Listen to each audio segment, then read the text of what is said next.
መጽሐፈ ምሳሌ ላይ እግዚአብሔር የሚጠላቸው 6 ነገሮች አሉ ይላል። መጽሐፈ ምሳሌ ምዕራፍ 16 እግዚአብሔር የሚጸየፋቸው የሚጠላቸው 6 ነገሮች 7ኛውንም ነፍሱ እጅግ አጥብቃ ትጸየፈዋለች ይላል ሶሎሞን። እንዲህ ይላል 7ቱን ከ7ቱ አንዱ ሐሳብን የተመለከተ ነው። አድምጡ ሐሳብ ምን ያህል ክፉ ትልቅ ቦታ እንዳለው። እንዲህ ይላል ጠቢቡ ሶሎሞን መጽሐፈ ምሳሌ ምዕራፍ 6 ቁጥር 16 ጀምሮ እግዚአብሔር የሚጠላቸው 6 ነገሮች ናቸው 7ኛውንም ነፍሱ አጥብቃ ትጸየፈዋለች ካለ በኋላ አንደኛ ትዕቢተኛ አይን፣ ከፍ ዝቅ አድርጎ ሰውን የሚያይ አይን እግዚአብሔር በጣም ይጠላል።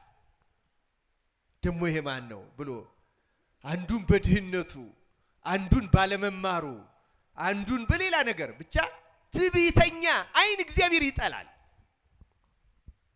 በእኛ ቤት ሞልቷል ይሄ በእውነቱ። ሁለተኛ የሚጠላው ሐሰተኛ ምላስ።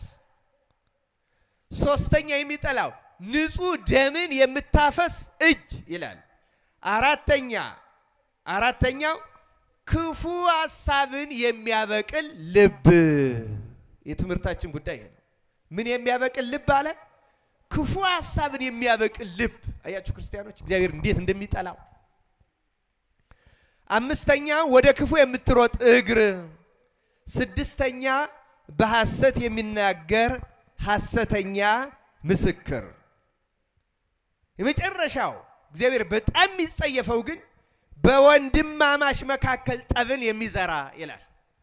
እግዚአብሔር የሚጸየፈው በኢትዮጵያ የገነነው ይሄ ነው።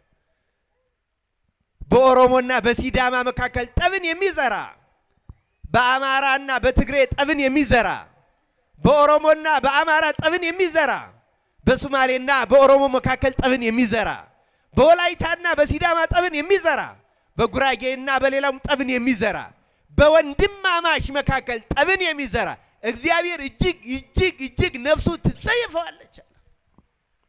ስንቶቻችን ተጸይፎን ይሆን በእውነት?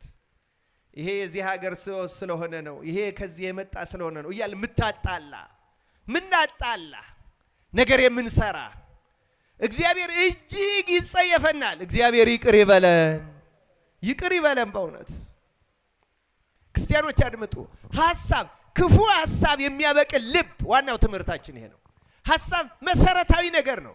እግርም ወደ ክፉ የምትሮጠው ሐሰተኛ ምላስም በትዕቢት የምታያይን በሙሉ ከ7ኛው እግዚአብሔር በጣም ይጸየፈው ይላል። ግን 6ቱም የሚበቅሉት ልብ ውስጥ በፈለቀ ሐሳብ ነው። ትዕቢተኛው አይንም ሐሰተኛው ምላስም ምስክርም ጠብን በሙሉ መነሻው ሐሳብ ነው። ክርስቲያኖች እግዚአብሔር ለሚጠላቸው ለሚጸየፋቸው ኃጢአቶች ሁሉ መሰረቱ ሐሳብ ነው። እግዚአብሔር ሐሳባችንን እንድናስተካክል ይርዳን።